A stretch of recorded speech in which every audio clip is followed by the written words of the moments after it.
Hi guys, welcome back to one of my videos. Today I think I'm gonna be touching on the topic of mental health. I know a lot of people struggle with it, and I know I have definitely struggled with it for a very long time, and I want to talk about a couple of the things that have helped me along the way that still help me today, and that might be able to help you. So basically, growing up, I was a very nervous little girl. I'd get very anxious, or scared is what I called it at the time. During school, like during class, during tests, I'd get very nervous. As a result, I would do very bad on tests, and I would be just a weird kid in class. Like, I would feel as if the teachers and other kids would look at me and be like, what's wrong with her? Like, why does she always need to leave? Or why is she always shaking her leg and squirming around and things like that? And I just never knew what it was. And I, told my parents. My mom would always say, hey, you're fine. Like, you're okay. And I was, and I was just, I needed a little bit more help, and I didn't know, and that's okay. And as time went on, I was like, hey, I think I do have this anxiety thing. And once I realized it, I think I started to work through it. And so I would talk to my friend who was actually going to a therapist, and he would say, hey, like, I've been recommended to write down my thoughts because, most of the time as an anxious person, you have basically a non-stop train running of thoughts in your head that don't stop, and you're very aware of your surroundings and of the people around you and their emotions. And so yeah, basically there's a lot of things that I didn't know and was discovering along with my friend who was going to therapy. And I grew up in a Mexican household, and we grew up with the kind of thinking that you tough through things and you just keep moving forward and everything will be fine. And that's true to an extent. With anxiety, you kind of do need these tools constantly, how to help yourself, because anxiety is ongoing and it's not non-stopping, and you can get better and you can get worse, but you do need these tools every day, day to day. I decided I wanted to go to therapy, and I believe I went for like 2 years. It helped in one way. I think it helped me realize that I needed to talk about how I felt and not just keep it in for myself. But I didn't need to talk about it to somebody who really couldn't help me, who wasn't in my life day to day, and who wasn't, affecting me. I think the people who were around me that could actually help me, when I was feeling a certain way. And I was really the type of person who was against, taking any type of pill, any type of help. But after a while of then going on to suffer with depression, I realized, hey, I really need help, and I need help right now. And I made the conscious choice to go ahead and go on a pill called Lexapro. And, that was my decision. And I sat myself down and talked to myself through it and said, do I really want to make this decision? Is it so bad that I can't, work through it?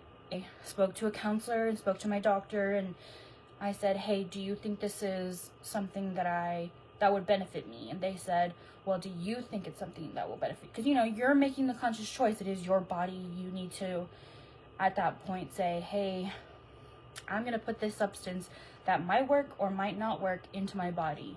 And, with their help and expertise, I did go on Lexapro, and it did help. It helped to the point where I could, work through my things now, and I can, mentally think through and strategize, and it's not just a jumbled mess. And of course I still struggle with everything, and I, you know, am working through that and adjusting not just my medication, but, you know, my lifestyle and my goals, and talking myself through life. That's really what it is. I know most of you guys will definitely feel that. So after that, I did use counseling for a while, and I, you know, talked to a counselor, and they, you know, gave me suggestions on things that I could do to help with my stress. Stress has always been a very huge trigger for me, and I get stressed very easily. I like to journal. I hated the idea of journaling in a notebook, but eventually I did get there. And I'll tell you about that in a second. I actually started out journaling on my phone, and I still have the notes, and I still do it most of the time. But what came out was not, I feel like this.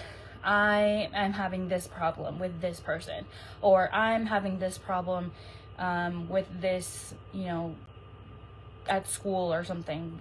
It wasn't those types of notes. It was more poetry, things that kind of only made sense to my brain, and it made me feel so free. It made me feel like I had gotten a really big burp out. It made me feel lighter, and I realized that helped me a lot, even in really dark times. Even sometimes I would make myself laugh with the things that I would write because they were so dramatic, and I would say to myself, "Oh, Deanna, you're so dramatic. Like, no, you're not dying. No, the air does not feel like ice to you." But it did feel like that in that moment, and getting it out, it made a whole lot of a difference, and I never thought it would. And I thought, oh yeah, writing down your feelings, like, what a cliche type thing, but it helps. And it's hard because I don't feel like anybody needs to know how I feel, but I need to know how I feel, and writing it down definitely helped me with that. Another way of journaling that I kind of discovered was, you know, I never really know how I feel. I can't express it. I have a hard time even expressing my thoughts. And, you know, there's a bunch of other tools that I cannot think of right now, but one of the biggest ones was just communicating. Like I said, when I had a therapist, the biggest thing that I learned was that I needed to communicate my feelings and my thoughts, and that they were valid and they were important, and that I was valid and I was important. And it just, all of that combined definitely helped come to the person I am today. I don't know where and I don't know when, but that work, that hard work that I put in, that I didn't think was working, definitely got me to the point. And my goal, because I realized this is what I needed the most, was, hey, you need to love yourself, you know? Hey, you are, you know, thinking about other people's emotions, how they look at you and all these things, and you worry about it every day, and it does you no good because you don't love yourself. And other people can't love you if you don't love yourself. So you need to work on that first. And I did, with everything I did, with the running, the yoga, the journaling, the sketching, the, you know, communicating. Every time I did one of those things, I kept in mind, why are you doing this? You're doing this because you want to love yourself. That's your goal. You want to love yourself.